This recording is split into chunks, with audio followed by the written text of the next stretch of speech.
Good morning, everyone. I want to call the McLeod County Board of Commissioners board meeting to order. We'll start with the Pledge of Allegiance.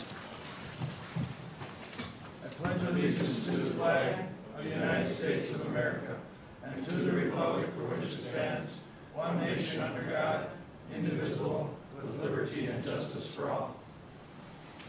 Good morning again, everyone. Start with consideration of agenda items. Is there any corrections or additions? I have an addition, Mr. Chair. Go ahead.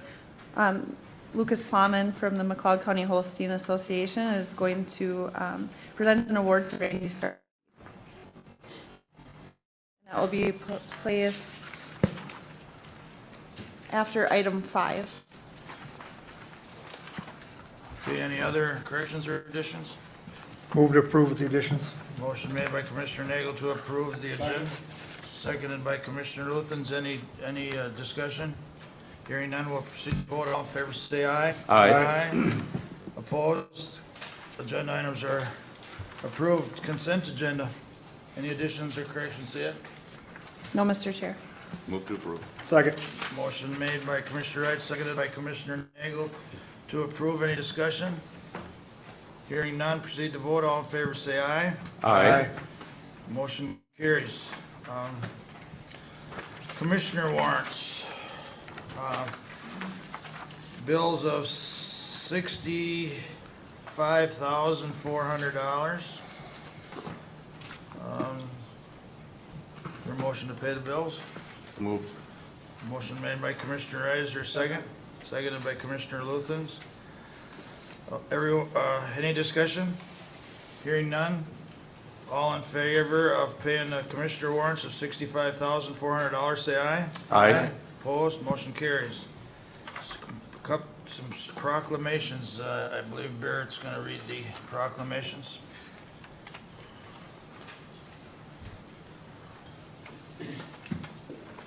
Good morning, everyone. Good morning, Barrett. I have 2 proclamations for you today. The first one is National Public Health Week. National Public Health Week is the week of April 4th through the 10th, 2022, is National Public Health Week, and the theme is Public Health is Where You Are. And whereas since 1995, the American Public Health Association, through its sponsorship of National Public Health Week, has educated the public, policymakers, and public health professionals about issues important to improving public health. And whereas U.S. life expectancy dropped from 2014 to 2017 in the longest sustained decline since the Great Recession, and only in 2018 began to increase again. U.S. life expectancy then dropped again in 2020 by a full year, which is the largest drop in life expectancy since 1943.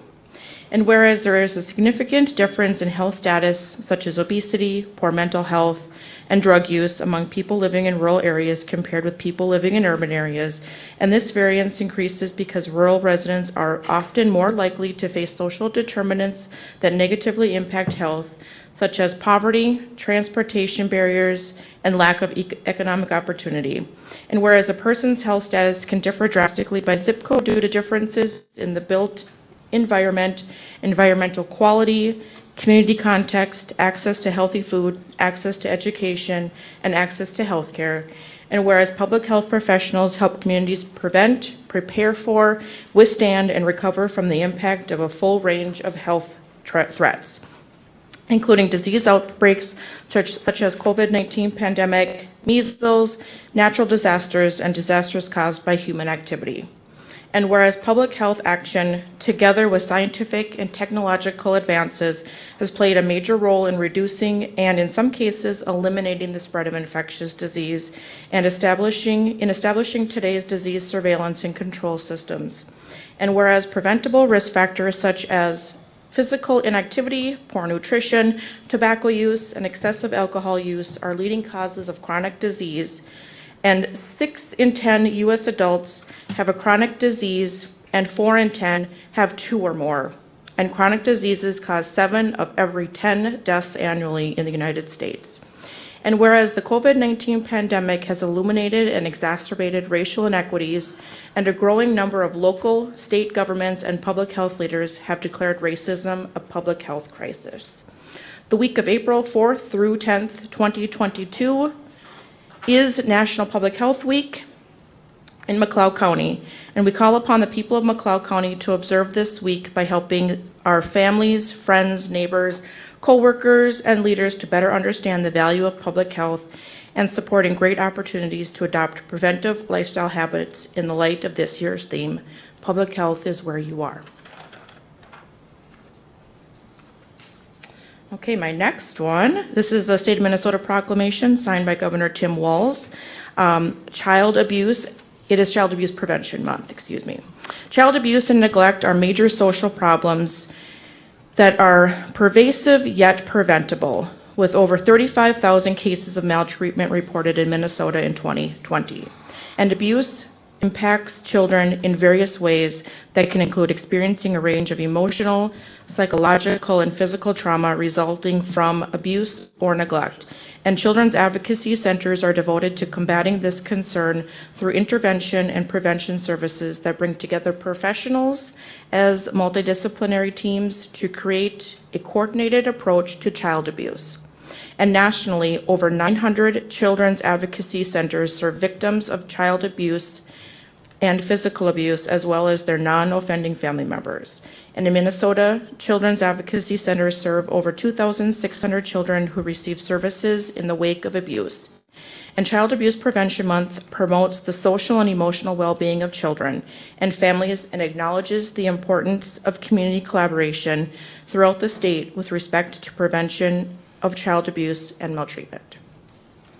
Thank you. So I just want to thank our public health teams and our community health services board with Meeker McLeod Sibley and all the people that work in child protection, not only here in Health and Human Services, but our law enforcement and healthcare providers as well. Thank you. Thank you, Barrett, and I would echo that thanks to all our healthcare workers and frontline workers through all this and always for that matter. So, environmental services, Mark. Mr. Chair, this is where we added that item. Oh, I'm sorry. Lucas, you wanna Excuse come me. up? I got the big arrow there and I still didn't see it. So, Randy, if you want to come up. Randy. Well, good morning, everyone. Thank you for squeezing me in yet this morning here. My name is Lucas Plowman. I represent our McLeod County Holstein Association Board. So what our McLeod County Holstein Board does is we help plan local activities and offer representation at the state and national level for our Holstein organization. And some of the things we do, so recently last weekend we hosted a annual celebration steak fry and banquet dinner, and some of the things we do at that dinner, we offer awards to certain individuals that we see fit.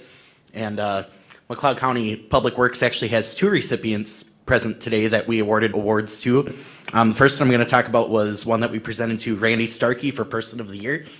Randy is very involved and always willing to help, whether it's us at county fair or when we host a state level show at the McLeod County Fairgrounds.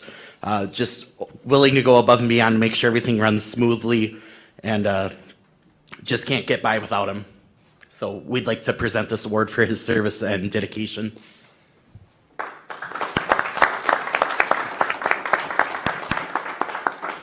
In addition, Commissioner Paul Wright was recognized as our Volunteer of the Year. He dedicates a lot of his time, energy, and services to many different organizations within the county, whether it's coaching the shooting sports and wildlife team at the 4-H level, assisting with a dairy quiz bowl project in the 4-H office, or helping deliver and set up our county exhibit at the state fair for the 4-H dairy show. So we appreciate Paul's efforts and continued support and encouragement to the youth of our McLeod County. Thank you. I don't know how it managed to get here to the front of the board, but I'm glad it did. It probably belonged here, so congratulations, Randy and Paul. Yeah, I didn't know I was going to get mentioned this morning, but thanks, Lucas. This is about bringing Randy here as one of our valued employees. You know, I think we recognize that it takes great staff in order to carry out the many responsibilities and duties of county government. And quite honestly, without them, all we have is a bunch of buildings and vehicles. It's the people inside them that make this all work and be successful.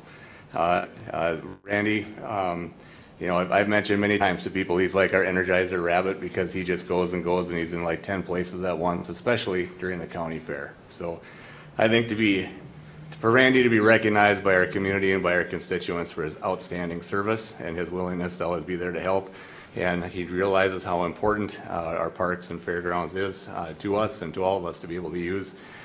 This is a very well-deserved reward to give Mr. Starkey Person of the Year. So very proud you're able to get that, Randy. Can we get a gotta get a photo? picture. Take a photo, and I just wanted to add. Just a second, Sheila, if I could.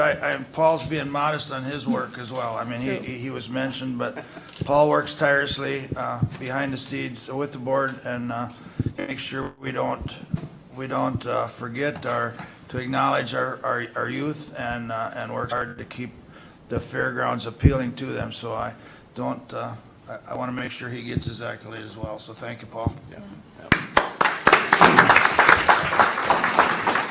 Take a photo of you guys right in front of here. Paul, if you could come in front with them, maybe. Oh boy. I know. Oh, Liz, you got it? Okay. Yeah. Yeah. Congratulations. Thanks, Randy. Thanks for coming too, by the way. All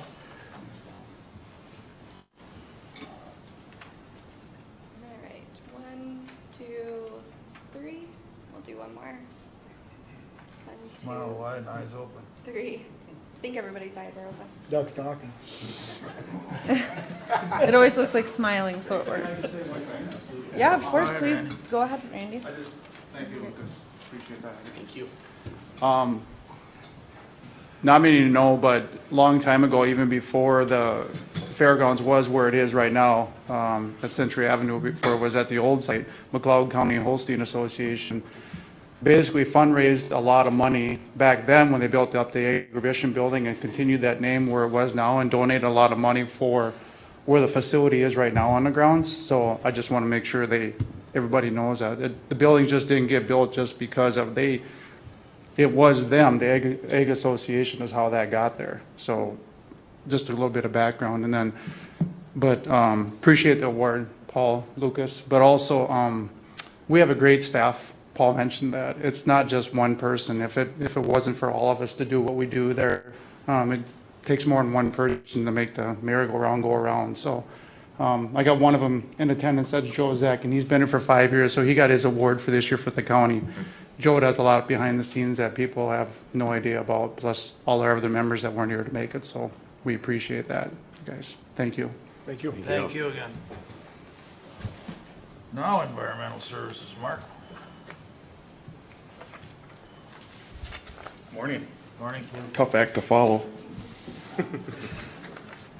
So I have 3 items for you this morning. Item A is a conditional use permit. It is to consider a 3-year mining conditional use permit, JP 22-CB, application by Dunnick Inc., Princeburg, Minnesota, to establish a designated area for setup and use of a portable hot mix asphalt plant and an area for aggregate recycled concrete and asphalt crushing, screening, and stockpiling in the I-1 light industrial zoned area with conditions. The property is located within approximately a 9.885 acre area. It is platted lots 5 through 9, block 1 of RH First Edition in section 34 of Acoma Township. The Hutchinson Joint Planning Board recommended approval of this request at its March 16th, 2022 meeting with the 6 conditions as written on the staff report, and they include a 7th condition. Those conditions include, number 1, the 5 platted lots shall be replatted and existing easements for drainage and utility purposes vacated prior to use.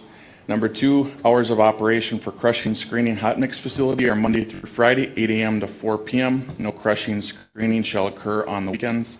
Number 3, stockpiles shall not exceed 30 feet in height.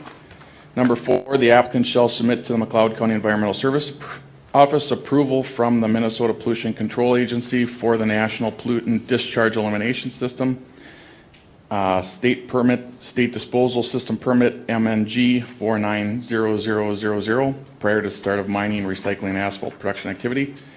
Number 5, crushing, screening, hot mix asphalt production shall occur at least 330 feet from lot 10, block 1, RH First Edition. The requirement will establish a buffer for noise mitigation. Number 6, the applicant shall follow all mining standards contained in section 13 of the Hutchinson Area Joint Planning Ordinance. And then number 7, The applicant did agree to this request, was approved, or was placed by the board. A landscape screening plan shall be implemented with input from the McLeod County Soil and Water Office prior to asphalt or crushing activity. So with that being said, Jason Versteeg and Jason Dunnick are both present today. They did have some concerns in regards to condition number 2, as they also voiced at the night of the meeting, which was the hours of operation for that activity. Morning. Good morning. My name is Jason Versteeg, as was mentioned. I'm an engineer with Dunnick Incorporated. We have with me Jason Dunnick as well, a representative of the ownership group there at Dunnick Incorporated as well. I appreciate your consideration of our request in general this morning, but also our also consideration of the possibility of a revised condition as presented by the Joint Planning Board. So there was some discussion that we had at that hearing that night relative to the hours of operation that was mentioned there. The hours of operation that were presented at the staff report and then discussed again at that meeting were 8 to 4. I think just in recognition of the residents and the businesses that are around that area. Businesses around that area, I'm sure you're familiar, are of an industrial nature. There's a few residents within within a half a mile, but it's not a real heavily densely populated area.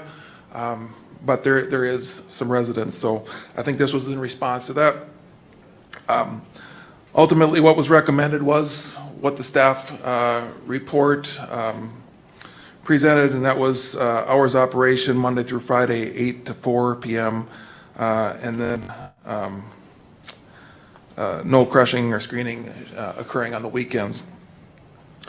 If this were to be held, this would be the most restrictive hours that we've ever seen with this type of operation. Of course, as you know, we operate 7 to 8 months out of the year. In addition, we want to minimize the time that we're at any particular site doing operations, minimize the impact to the neighborhood. So because of that, we generally ask for longer hours. The idea then being that we can be there for a shorter period of time, actually doing the work. So, our request then would simply be to consider adding maybe an hour at the beginning and an hour at the end to go from 7 to 5, 7 to 6. Generally, we see probably 6 to 8 would be typical hours of operation that we would see in this type of operation. And we're willing to be flexible, but this is pretty restrictive in our business. And so, in addition to that, we had presented too that stockpiles be no more than 40 feet in height. The condition actually came back as 30 feet.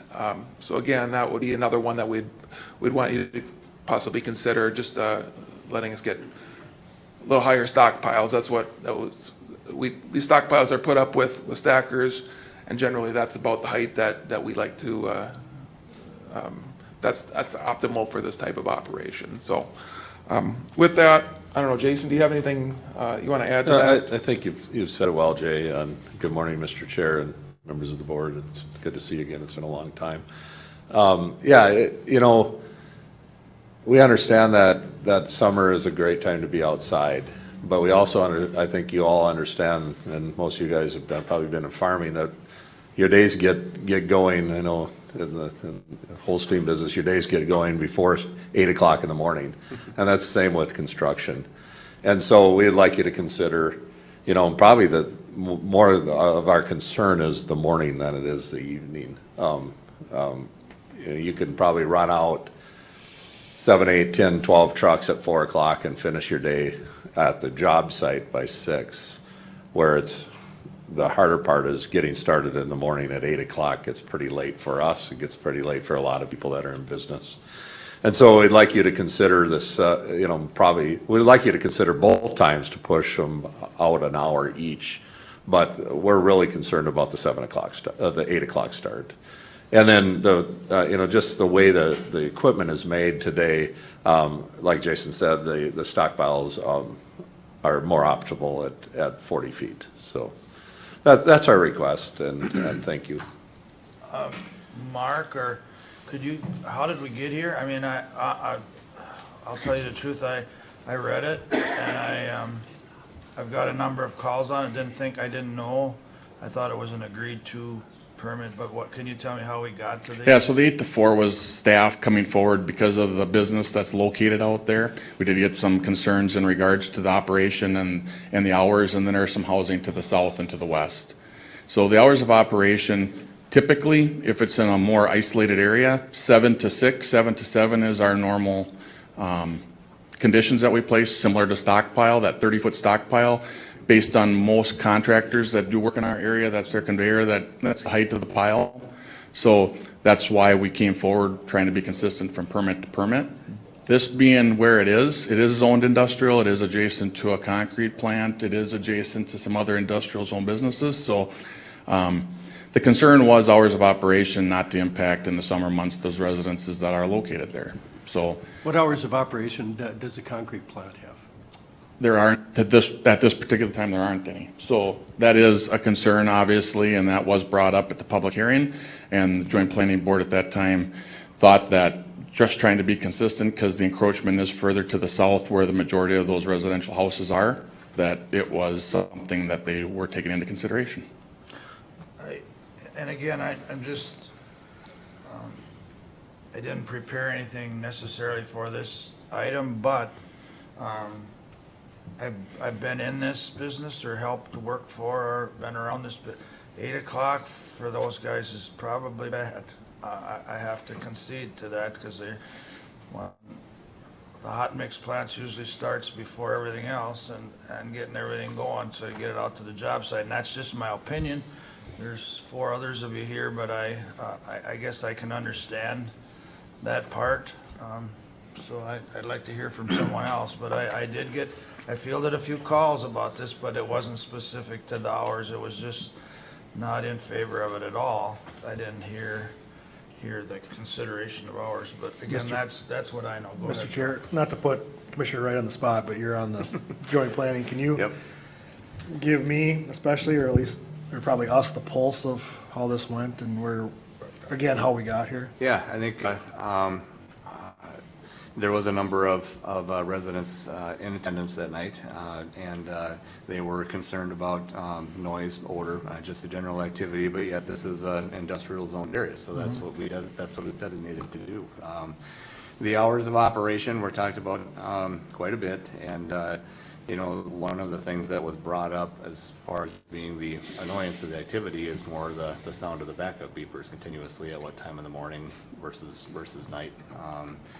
And they're doing their job. They're going off when trucks back up. So there wasn't a whole lot of discussion about the height of the pile. But one other thing that was brought up was I think the original plan was to generate a dirt berm around the perimeter of the site, and then there was discussion about putting trees or some kind of a living fence on there, and they did agree to that. I see it's in condition number 7, and so. Of course, trees are going to take time to get going, but I think that was a nice gesture of them to come forward and agree to work with our Soil and Water Conservation District on generating that. Is that the right area to have a 40-foot stockpile, 30-foot stockpile? It's tough to judge that, but the hours of operation were probably the biggest concern, and I remember, thinking about this for a while. Yeah, that's squeezing them into a tight work day with all that they have to do with assembling trucks and guys and so forth, especially if you're, a week after a rain event and now you can finally get on the road and now we got to go. And then where the limiting factor is how much progress it gets made in there. So there's definitely a lot of different ways to look at this. But to appease the neighbors, they really want that, time of operation to be probably held, but at the same time, this is an industrial area. These guys have long days that they have to do, and I can see where it's definitely going to impede progress. So I'm kind of tied up on this one a little bit. So, Mr. Wright, how did they figure? I mean, what's the difference between 6 and 8? I'm playing devil's advocate. About 2 hours. I get that, but I mean, you're up at 8 o'clock. Most people are either at work or our kids are in school. I mean, I get it on the whole concept, but that is really what I know about the business. That's probably the number, that starting time for me. And I noticed that when I looked at when it was posted, that surprised me because I never seen that late of a start. And if I may, typically we don't have requests for gravel mining in the joint planning area that close to town and to residential homes. So again, one thing I will offer, we as staff did talk about that. We are not opposed to the change in hours. The conditional use permit, we have that opportunity if concerns arise to bring this back in front of the board to look at that condition in the future. So for what it is, you guys have that authority if we need to, if the hours are changed, and that is something that the applicant agrees to, and there is a problem with that, we can address that in the future. Mr. Chair. Go ahead, Phil. This is obviously the district that I represent, so, and I'm for it overall. Don't get wound up when I start asking questions here, okay? But I need to know a little bit more about the stockpiling, the 30 versus 40. I mean, it sounds like the equipment's set up for 40, right? Essentially. How did, again, and if you answered it, I missed it. Where did we come to the 30? Just the sight lines or? Consistency from other permits that we've approved in our county. Okay. So typically, contractor to contractor that does work in McLeod County, that 30 feet is very standard. And this is, they have some increased equipment, which allows them to use stackers to get that pile higher. And they have agreed to plant trees and berm on that site. And that's something we'll work out if approved with the Soil and Water Office as to what would do best in that area as far as growth. So most trees are going to grow in excess of 40 feet at the conclusion of if the site continues on year over year. So I don't know that that's a big issue in regards to approval or disapproval, that extra 10 feet. okay, and this time window was brought forward from staff. This isn't, right? That's where you came from? And it was the starting point, just because it's a difference in area compared to what we normally see. Okay. Well, I'm certainly okay with the beginning of the day starting a little quicker, like a 7 o'clock start. I guess the rest of the board will have to weigh in, but if we started at 7, that helps you get going, a little bit. Like you said, the trucks can probably finish the day after 4 and you'll be okay. The proximity is a bit of an issue, probably part of the phone calls, right? But it also, with fuel prices and everything, that could benefit projects too, depending on where everything is located at. So I guess those are my thoughts on it. I won't make the motion yet, but if there's anybody else that wants to speak to it, that'd be fine. Couple questions, Mr. Chair. Go ahead. Number one, what number of days each summer are you looking at doing this, starting at 6 or 7? Because people. Thank you, Mr. Chair. That's a really good question that's anybody's guess. You can, looking at John here at the county. It depends upon on the which projects county, that you get. what projects he lets, what projects the city lets, who's the cheapest. Okay. So okay, guessing. Next question. Okay. But is it 30? So if they said that you could start at 6 o'clock 30 days each summer? Yeah, I would say that doesn't work. That doesn't work because it's just a guess. Question number 2. Can you, and the beeping is the most prominent sound. I mean, I have a school bus outside, bus stop right outside of my front door, and at 7 o'clock you hear that beep, beep. Can you operate without having them back up? OSHA says no. Really? Yep. Okay. Yep. And I think we all agree that we want to be as safe as we can. So. You can't have a drive-through. OSHA says no. Okay. All right. And I'll concur, I do know that. Yeah. You can't leave your buckets up when your vehicle's unattended. You can't do a whole Right. lot of things that OSHA says, unfortunately. And that was going to be my comments, because more than times and smells are consistency, worries about money. And I work with transportation and contractors quite a bit. and obviously logistics, there's no good gravel left, there's no good places to try to slow down construction or hauling, so, I mean, I get it. I'm gonna stay, I have my thoughts, I'm gonna be honest, my thought I wouldn't change anything but I'd make it a 6 o'clock start, but that's Joe's district, so, and he cringed when I said that, so, I mean, Well, I'm we're gonna trying to talk find that about balance, this right? honestly, Yeah, so. trying to find that balance. We want to be as do good of get- neighbors as we can. Yep. We all need to drive on highways, we all need to put concrete down, and Yep. we need to find a balance, yeah, and that, you're correct. And Yeah. so, we thought this is a good balance to that.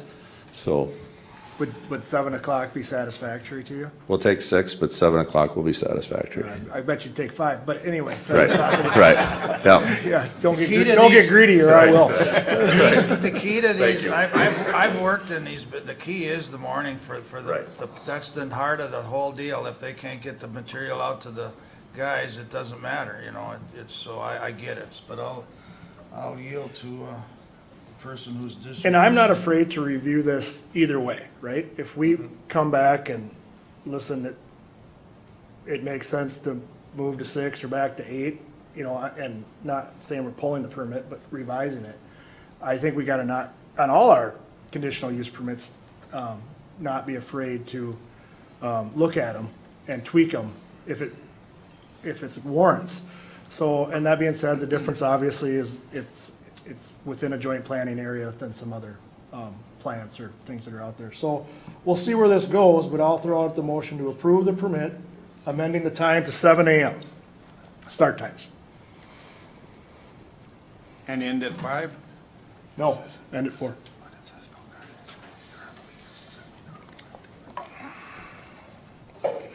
That's my motion.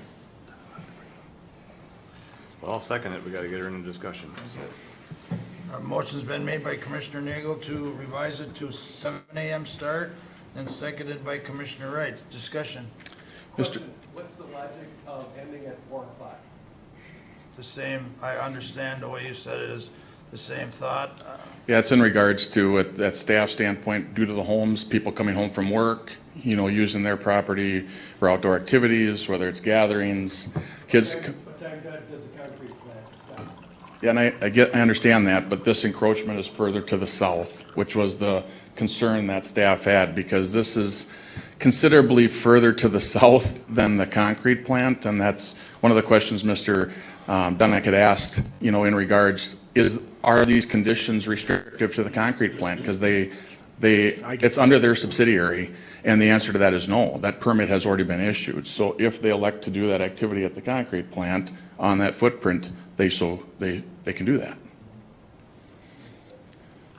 Again, all my calls were all concerned about the plant in general. There was no specifics to time, but I am going to yield to the commissioner that lives in that district because he's fielding more calls than I am. And just one more time, I mean, I agree with Commissioner Nagel on this, that hours that were brought forward, they were for discussion. Commissioner Wright had stated that. There was a lot of discussion at the Joint Planning Board. It wasn't taken lightly, and there was an attempt to amend that condition in regards to hours prior to them agreeing as the applicants for the berming and the screening plan.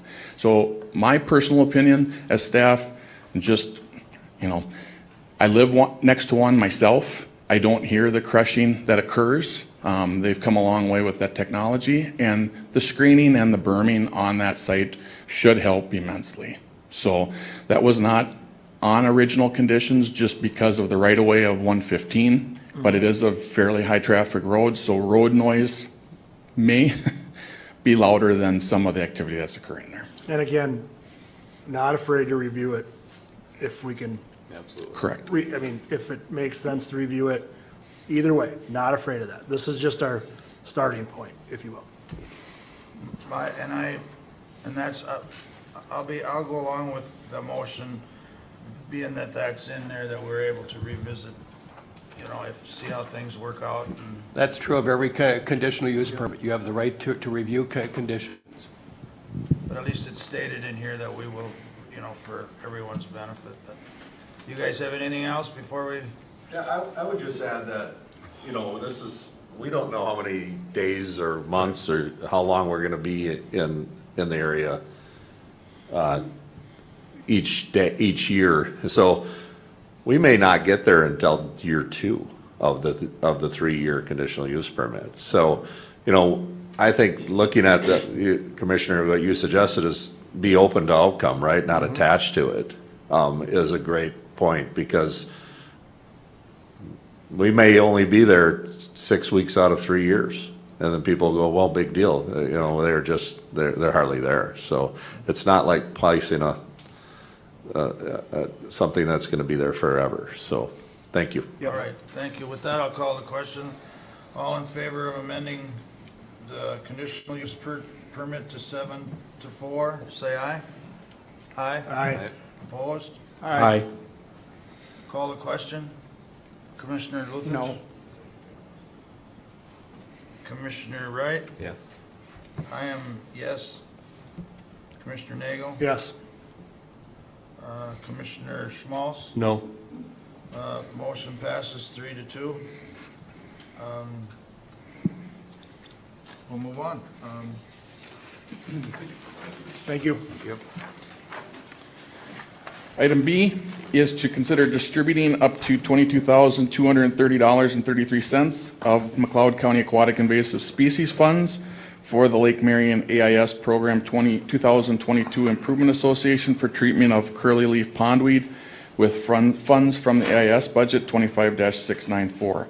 Funds would be distributed at the time of receipts provided to McLeod County. This project is for prevention and treatment of AIS into new water bodies and treating existing AIS. The county amount requested, as stated, is $22,230.33. Matching funds, which would be the responsibility of the Lake Association, is $2,470.04 for a total project cost of $24,700.37. This is what AIS funds are intended for. Curly leaf pondweed, they did an assessment out there in early 2021. They did treatment. We did fund that last year, and this is just a continuation of that treatment. Any comment on what the treatment's doing? Is it lack of a better statement, is it helping? Yeah, the treatment that they identified and treated last year was very effective. This is a walleye managed lake, which means they have to use a different type of treatment. And so based on the treatment that they do, it may come back more frequently than if they used a different route. But the treatment that they did apply last year was very effective. And then when we put this on the agenda, I made sure it was including the matching funds are provided by the Lake Marion Improvement Association. So is there any other questions for Mark? I just want to note, last year we had approved funds for them to pursue the carp problem within the lake. So I think it's great that we have a lake association that is really being active in improving the water quality. And it's important for us as well, as we have a very nice county park on that lake. So I think it's well, and they're in my district. I got to throw that one out there. But to have a lake association taking leadership on that and getting some things done with their lake is pretty cool, I think. So I make a motion to approve. Motion made by Commissioner Wright to approve. Is there a second? Second. Seconded by Commissioner Nagel. Any more discussion? I do deal with several of these on some of our committees that I sit on, and the money's there and have it. So I do concur. We don't have that many lakes. You get up to recreational areas, you should hear the conversations at those meetings. So, any other discussion? Hearing none, all in favor say aye. Aye. Opposed? Motion carries. Thank you. And item C is consider approval of license to permit large assembly application by the Church of Holy Trinity, Winston, Minnesota, for the 2022 Woodstock Country Music Festival. The purpose of the festival is to raise funds to help support Holy Trinity schools in Winston, Minnesota. The assembly will begin on the 16th day of June 2022 at 12 p.m. and end on the 19th day of June at 12 p.m. 2022. Maximum number of persons anticipated attending is 20,999 each day. The maximum number of tickets to be distributed, sold, or distributed is 20,999. And as a correction to this, there was an addendum that was issued. It's for 21,000. So It's an increase of one. Yeah, so I apologize for that. The legal description of the property is the northwest quarter, the northeast quarter of Section 15 and Township 117, Range 27, which is Winsted Township. So with that being said, Jim Mendoza is here from the committee for Winstock. Connie is here, Janet's here. You had on the consent agenda this morning for the liquor license. They're back to their normal, if there is a normal, I guess, normal time slot. They have a good show scheduled for this year. So if there are any questions for Jim, he is here. If not, I do have one for you. I'm welcome people that are here, but is there any changes? I mean, we've seen these permits for a long time, and I mean, it's good for our county, but is there anything that's requested here? Is there changes from? Just an increase in tickets of 1,000. Okay. And that was a concern that, I shouldn't say that way, that was something that I had spoke with our sheriff at length. We sign off as offices for myself for the large assembly piece. Sheriff's office signs off on that for the public safety piece, and then Connie and Janet review that prior to coming to the board to make sure that it's meeting license requirements. So with the extra 1,000, there has been no issues, and I don't want to speak for our sheriff, but we did speak about that, and he has had no concerns. There hasn't been, issues in regards to the event with the safety piece, so that increase was not a concern in regards to this request. Thank you. I know it's the strain on the public service, and I know we have a lot of things going on in McLeod County, so I don't want to jinx them. I would just let them keep coming. So Mr. Chair. Go ahead. I'm not silly enough to get in the way of Winstock, don't get me wrong. So when I ask this question again, don't overthink it. But how in the world do we know that it complies, right? I mean, some of us can't count past 10. We're not going to count to 21,000. So is there? I get the ticket piece, right? The number of tickets distributed. So is there a mechanism that that an audit, if you will, or anything like that goes on? I'll defer that to Jim. I don't know that specifically. I didn't see that in the packet that was submitted to us. I would say you're right in regards to the number of tickets that are printed. So they're capped at that, and yes, it would be on an honor system to the event. Yeah, I'm okay with that, as long as that's the answer. So we rely on our sheriff's department because of the staffing that they provide for this to give us that insight or report. But as far as our office is concerned, on the zoning side of that, with the overnight camping, the parking, where that's set up, they are in compliance with what they're asking for. So we haven't had any issues with that in my time being here, other than when we see a lot of rain and they have to remove some of the campers, it gets a little muddy out there. But other than that, it's been a very well-run event. Very good. Mr. Chair? Go ahead. Mark, how is the responsibility of security? How do we get other counties to help us? Yeah, Are they paid, or is that just volunteer on everybody's part? Yeah, I'll defer that to Commissioner Nagel. I don't know if Tim isn't here, but Tim does review that side of it on the permit. But they I don't want to speak for Tim, and Mike, stop me if I go too far here, but it's a mutual aid agreements that they enter into with other jurisdictions, and and then the money piece, I don't necessarily know that, so I won't speak to that. But obviously the officers are paid through that, but it's all set up through a mutual aid, so they have policing powers within our county. And the security is paid for by the event. Oh, okay, all right. So we have to turn in an invoice to them. Oh, we will. Any other questions? Mr. Chair, Go ahead. the packet included a wealth of information on what it takes to put an event like this on, and it was, it was extremely eye-opening to read all the moving parts, and some of that included was law enforcement, safety, putting alerts out to our 4 hospitals that surround the event. The event is, I think, Jim, am I thinking 21st year maybe? 25th or 26th year. With all the moving parts to this and the way all the information was presented, I will move approval at the request for the large assembly permit. Second. Motion made by Commissioner Schmalz to approve and seconded by Commissioner Luthens. Any more discussion? Hearing none, we'll proceed to vote. All in favor of approving the Winstock permit, say aye. Aye. Opposed? Motion carries. Thank you. Public Works, John. Thank you, Mark. Good morning. Morning. First item is to consider approval of our countywide seal coat and pavement marking projects for the year. The low bid this year was Asphalt Preservation Company out of Detroit Lakes with the bid of $658,320.48. Four other bids ranging from roughly $671,000 up to $735,000.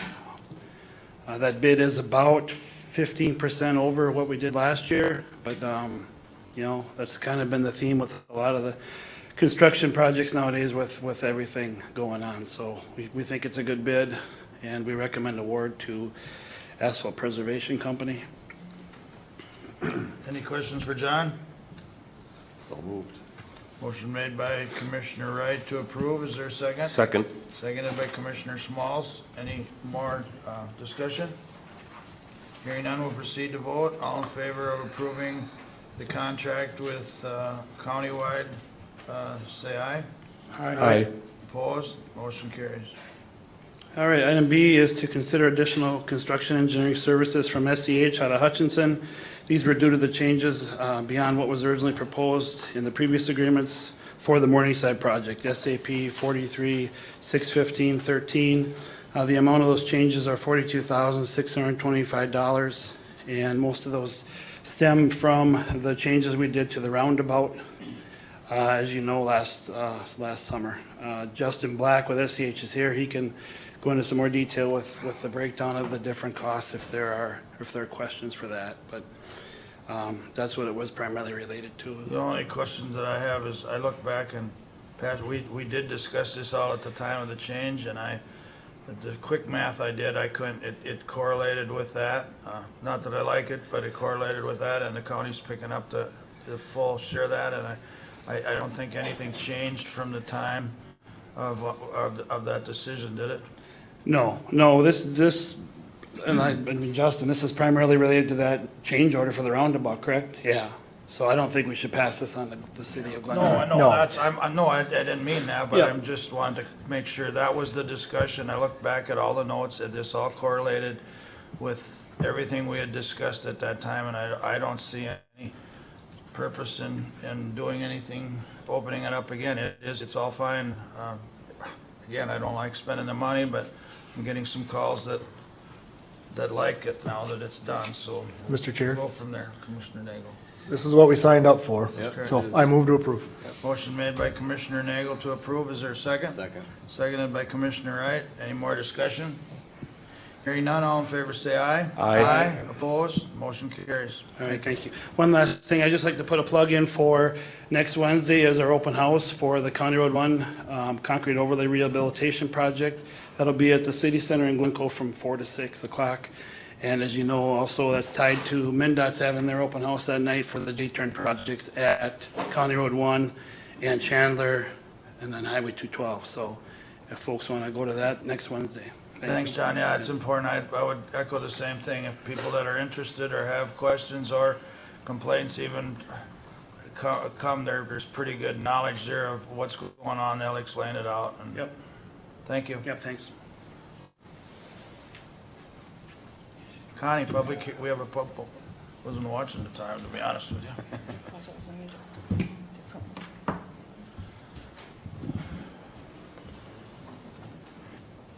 I guess it's okay if we go a few minutes over. We can't be under. Good morning, Connie and Janet.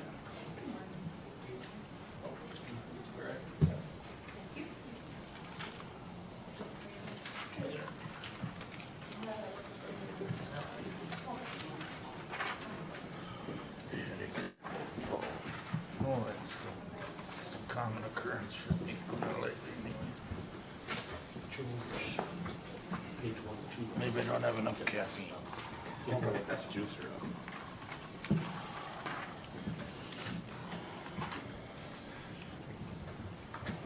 That one back over here.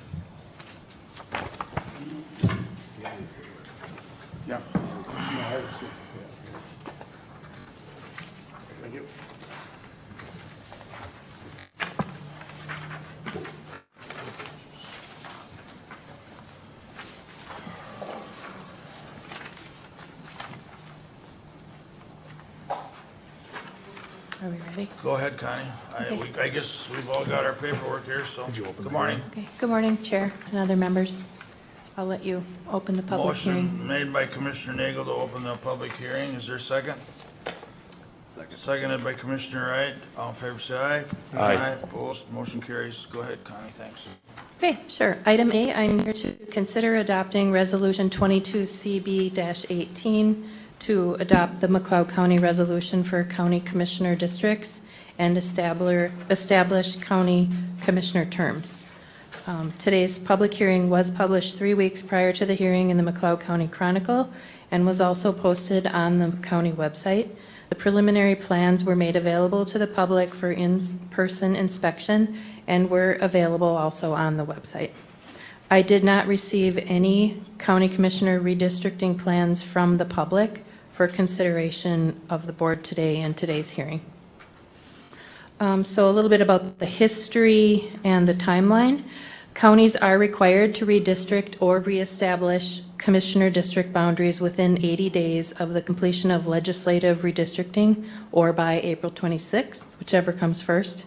County redistricting must also follow the completion of the cities and townships redistricting or reestablishing, which was completed on March 29th.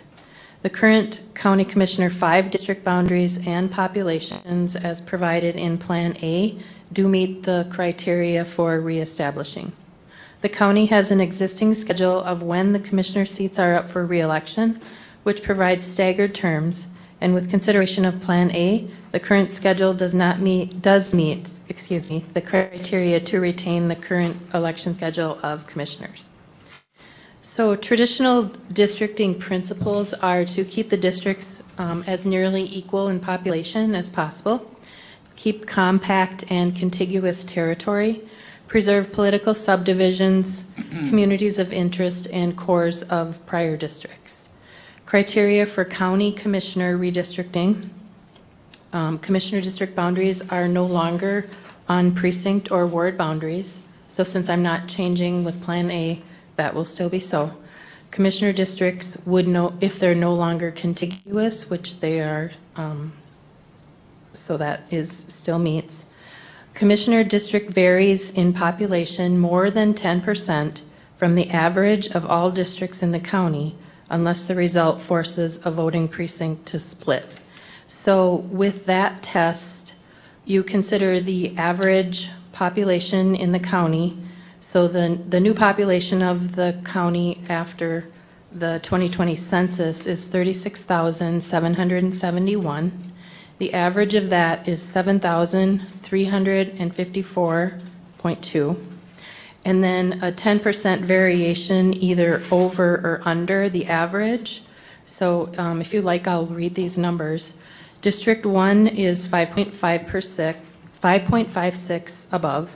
District 2 is 0.9 above. District 3 is minus 6.3. District 4 is 3.59 above. And District 5 is minus 3.74.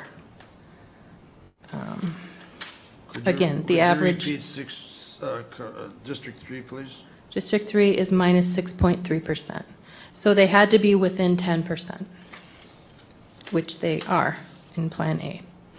Okay, and then the next test is the majority of the least populous districts contain less than a majority of the population of the county.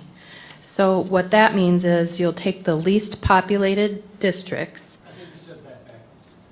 The majority of the least populated districts shall contain not less than the majority of the county. They need to contain the majority of the population. Exactly. Okay. It has to be over 50% of the entire county for the three least populated. Yes, okay. So we will take District 2 has, these are the least populated. District 2 has 7,420. District 3 has 6,891.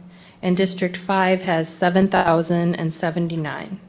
And if you add those districts together, you have 21,390, which is 58.2% of the new population of 36,771. So that test meets. Thank you. Excuse me. Do you happen to have The other two? The other two? Yes. District 1 is 7,763, and District 4 is 7,618. Thank you. You're welcome. So that test is good. And then the next criteria is that commissioner districts are not as equal as in population as possible. So considering that they must be compact and as regular in form as practicable while bounded by boundaries of town, municipal, ward, or precinct. And then that each county is divided into as many districts as there are members of the Board of Commissioners. And that may sound a little bit simple, but there are some county boards that are 7 or more. Right. So then the criteria for county commissioner seats up for re-election. Commissioners elected in 2020 would only need to stand for election in 2022 if redistricting results in a population shift of greater than a 5% difference from the average population. So what that means is our population shift, and I'll just go down by district. So in total, the county had a population shift of plus 120.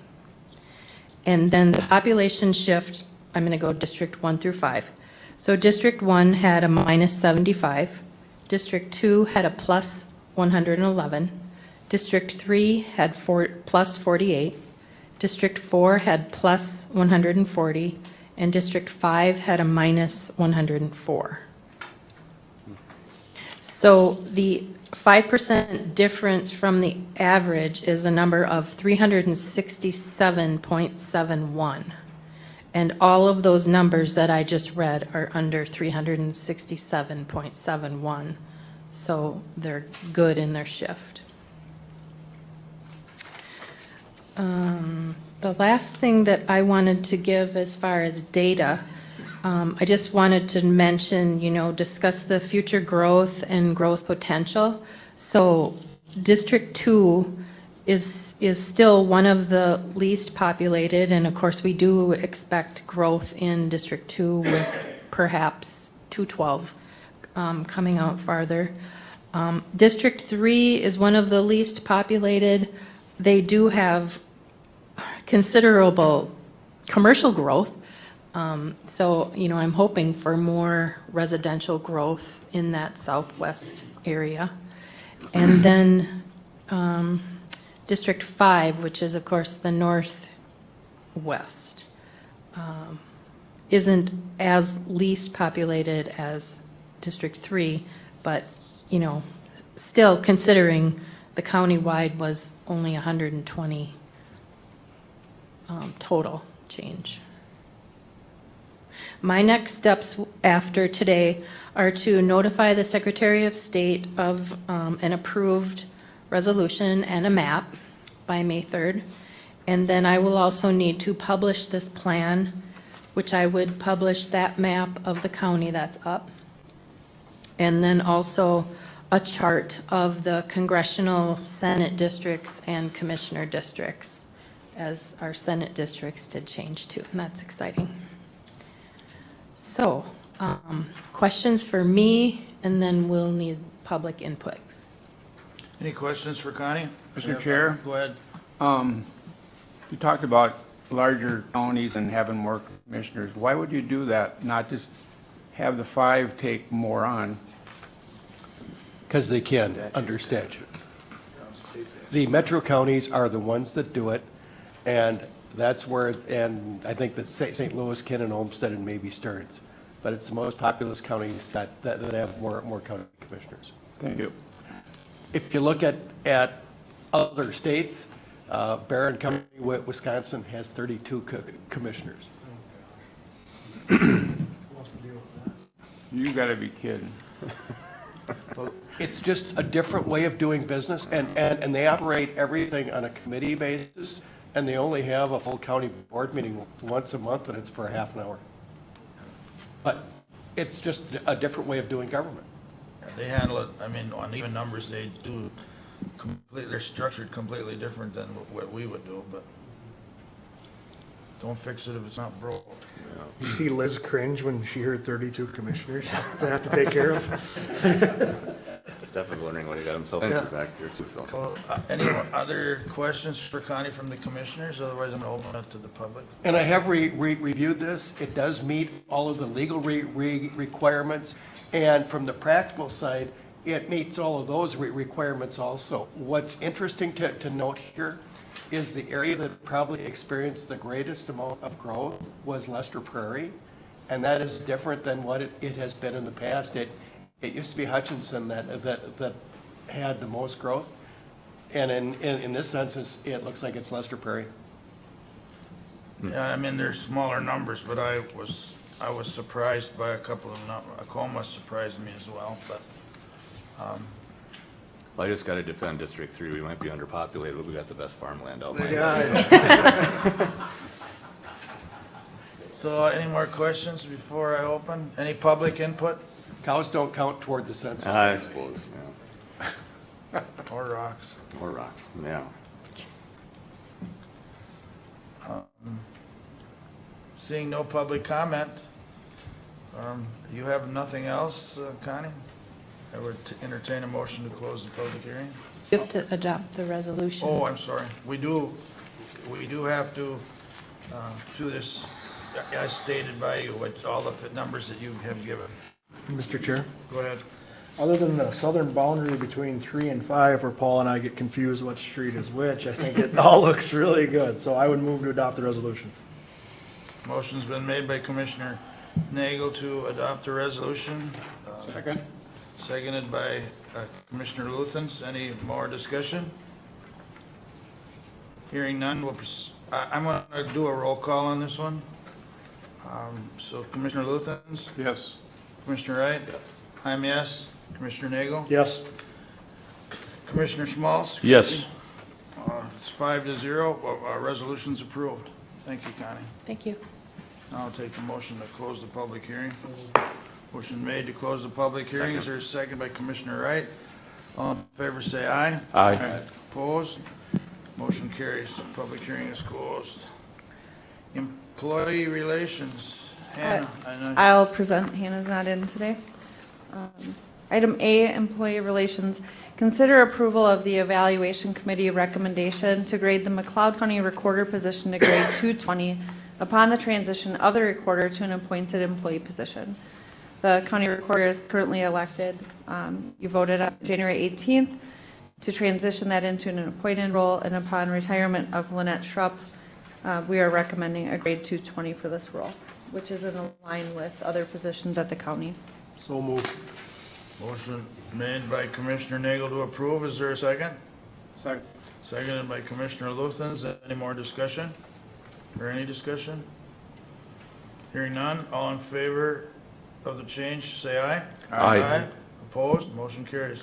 Thank you. Item B, consider approval of the Evaluation and Personnel Committee's recommended grade change for Technical Specialist 1 in the Assessor's Office from grade 110 to grade 120.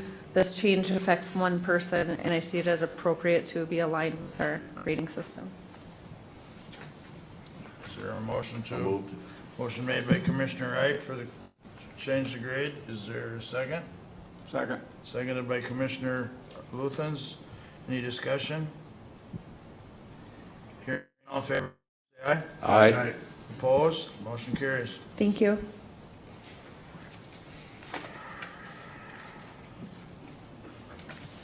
Spencer. Good morning, Spencer. Good morning. Good morning. Consider approval of proposal from Summit Fire Protection Company out of St. Cloud, Minnesota to replace 7 sprinkler heads in the county jail for a cost of $3,935 with the funds from the courthouse building budget 01111. The replacement is requested to move to a new sprinkler heads design in order to prevent future damage by inmates. The current design is vulnerable to damage by inmates. We've had a few issues in the past. And we had one just recently, Yep. about 2 months ago or so? Yep, about 3 weeks ago. It's also called flood mitigation, I think. Some of them have been as bad to get water all the way down to the sheriff's office. I don't know if you want to expand on it all. We've had We've talked about this at all. Beep, but- Bowser funds available. Water. FEMA. I just want to add that the reason it's on here, even though it's under $5,000, is because it's unbudgeted, but this will help, as Spencer noted, prevent future expenses that we don't go into a lot of detail about, but have happened a few times. And I'll just add to that too, is that we're getting a proposal too to just switch all of them, because this has been an issue over the last, year and a half? Seems to be Probably at growing. 4 or 5. So I'm not sure why we didn't do it right away, if this is a new sprinkler design or what, but it's something I think we need to do just to help avoid any issues down the road. And I would agree, we've had several, more than I even knew, and so, any more discussion or questions from the board? I'll move to approve the request. Motion made by Commissioner Nagel to approve the request for the new sprinklers. Second. And seconded by Commissioner Schmaltz at a cost of $3,935. Any more discussion? Hearing none, we'll proceed to vote. All in favor say aye. Aye. Opposed? Motion carries. Spencer, 2B. All right, item B, consider approval of the Ewell Company out of Maple Grove, Minnesota.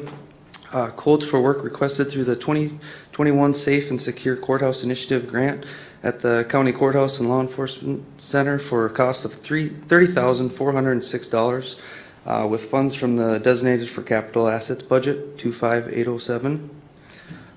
The county board approved the 2021 Safe and Secure Courthouse Initiative grant from the Minnesota Judicial Branch on November 16, 2021 for the purchase of new cameras inside and outside of the courthouse and law enforcement facility, as well as a button at the security screening station to lock the exterior doors to the building when there's a threat in the area. At the time of the grant application, estimated costs were $29,822 with a 50% match from the county of approximately $14,911 with funds from the designated for capital assets budget 25807. The county received an updated proposal from Ewell for the cameras and the exterior door lock systems totaling $30,406. If I'm going to break it down, supply and install wireless lockdown was $1,699. Exterior IP video was $10,680. Interior IP video $9,461, and then replaced cameras was $8,566. So we actually, with the updated proposal, we had to add $584. And we have talked about this earlier, and it's one of those necessary evils. So, any questions for Spencer? I'll make the motion to approve this. This cost. Is this an estimated cost or is that a not to exceed cost? I believe it's the invoice costs, I believe, and The that's invoice, why yeah, we would have had to bring it to you anyways because you didn't have a contract when you approved the match, but this is the invoice cost. Very good. Make a motion to approve. Is there a second? Second. Seconded by Commissioner Nagel. Any more discussion?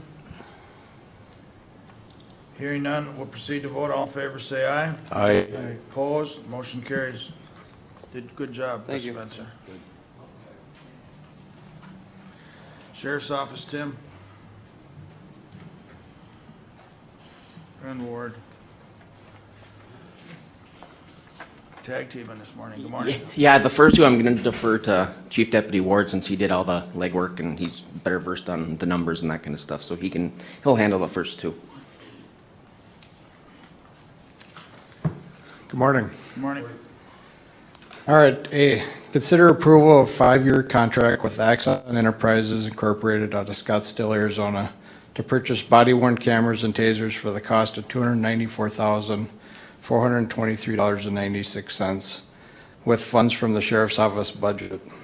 This is a 5-year contract with cost of $58,884.90 per year over 5 years for a total cost of $294,423.96.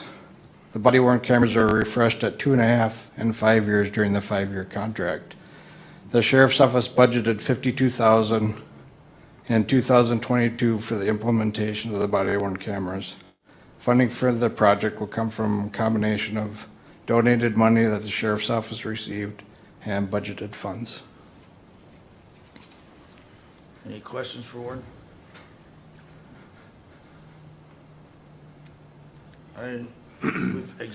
We've been talking about this a number of times. Again, another necessary evil. I think it's.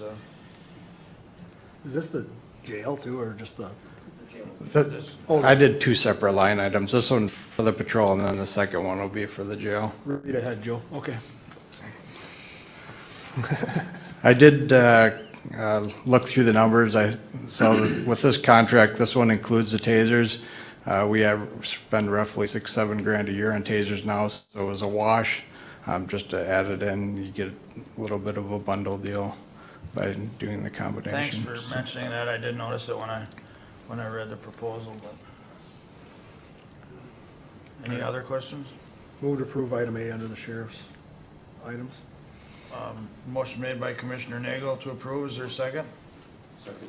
Seconded by Commissioner Smalls. Any more discussion? Just want to add, I'm glad we got here after kind of going round with funding on how to get the radios and the cameras and so forth all taken care of this year, but definitely needed, so glad we're here. So. And the gift that you received last year helped, or was it last year or this spring? I think, yeah. Helped an awful lot, wasn't it about 400? 140. It helped a lot. Any more questions? Hearing none, we'll proceed to vote. All in favor say aye. Aye. Opposed? Motion carries. Thank you. B, consider approval of a 5-year contract with Axon Enterprises Incorporated out of Scottsdale, Arizona, to purchase body-worn cameras for a cost of $66,154 with funds from the county jail budget. This is a 5-year contract with a cost of $13,230.80 per year for 5 years, for a total cost of $66,154. The body-worn cameras are refreshed at 2.5 and 5 years during the 5-year contract. The Sheriff's Office budgeted $52,000 in 2022 for the implementation of the body-worn cameras. Funding for the project will come from a combination of donated money that the Sheriff's Office received in the budgeted funds.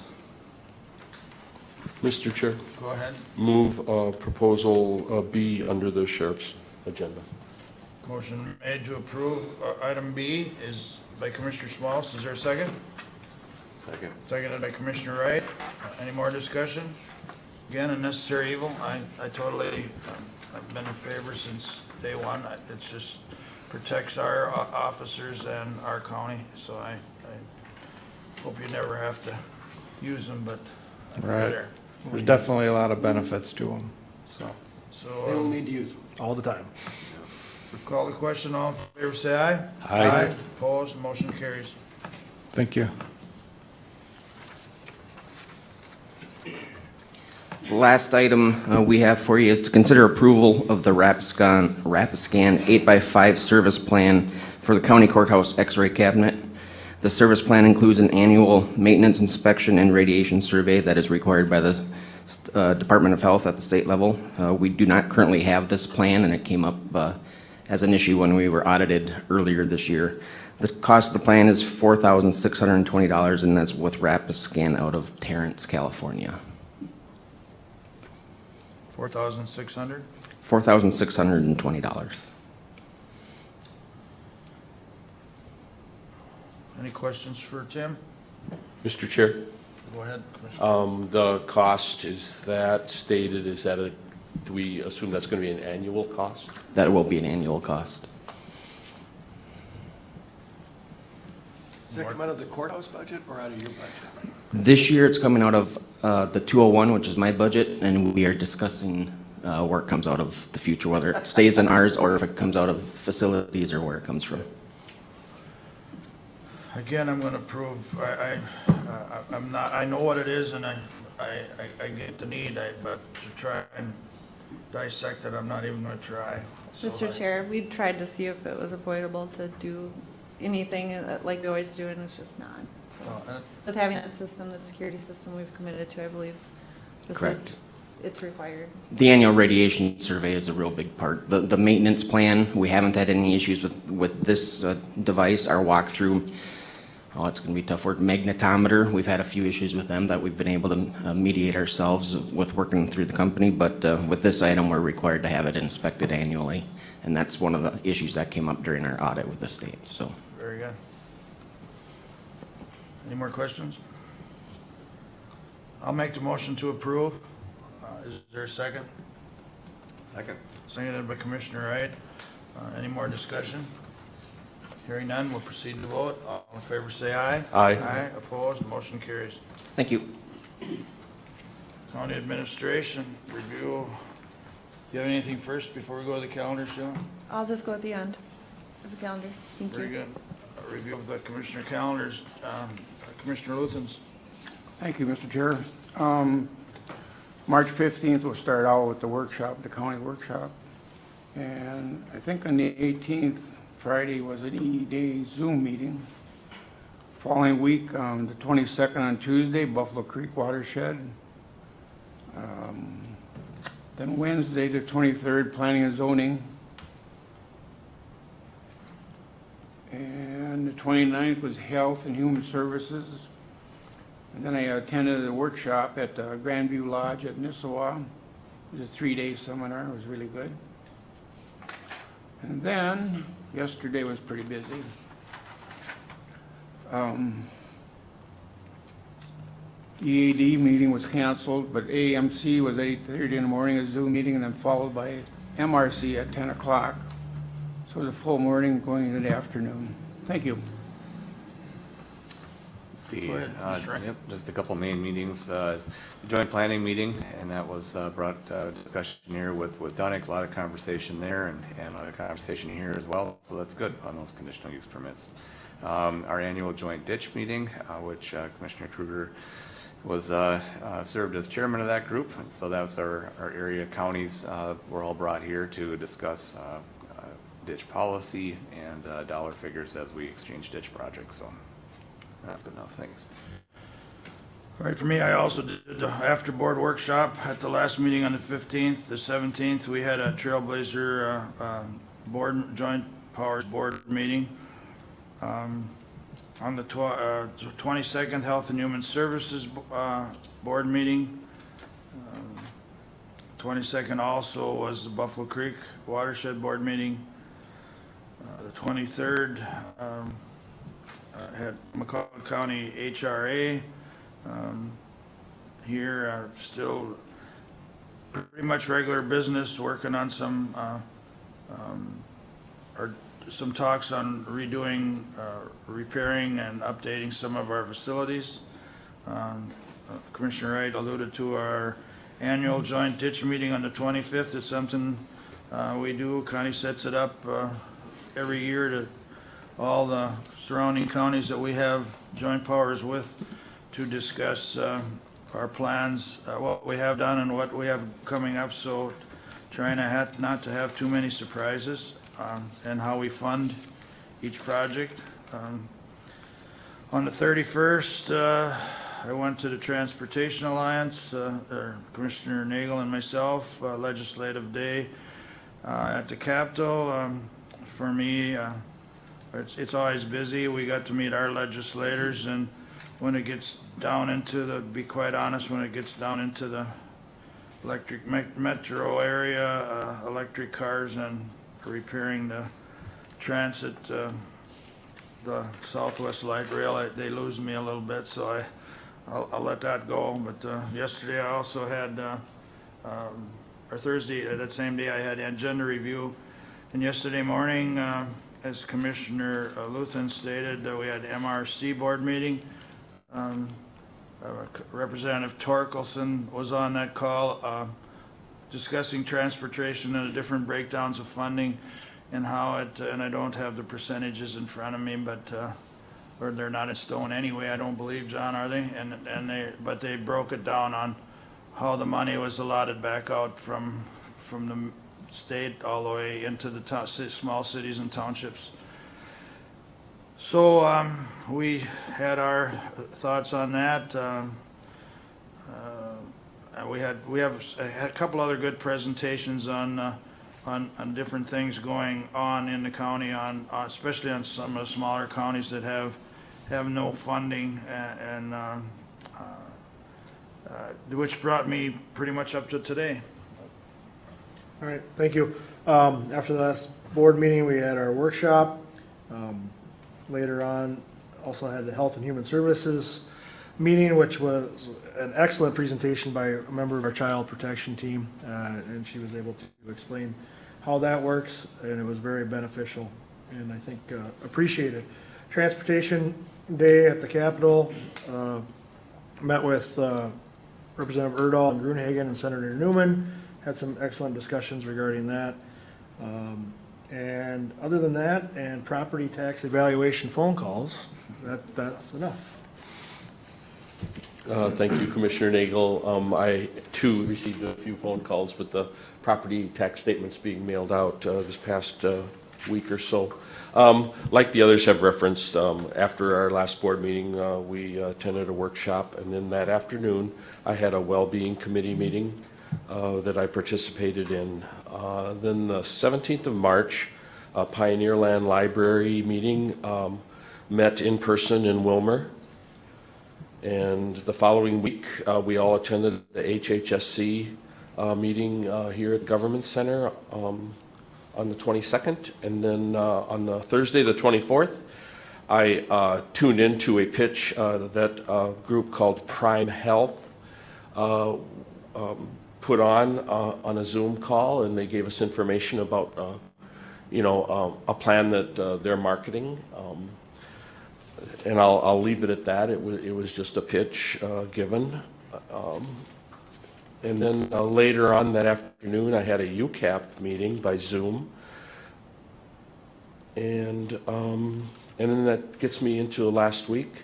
I, as well, attended the Transportation Day at the Capitol along with our county engineer, public works director, John. And like the other commissioners have stated, we met with Senator Newman, Representative Erdahl, and Representative Gruenhagen. And we go there to try and make sure that they don't forget us, that we are interested in the 212 corridor and making sure that that money is coming in place to finish, those last two segments of 212. And also, we remind them of the need that we have at our HATS facility to make sure, that those bonds are considered. And we also kind of gave them a little bit of a primer on what the future looks like, in McLeod County, referencing, safety of our highways and, maybe possibly an expenditure at the gas facility here in Glencoe. Thank you.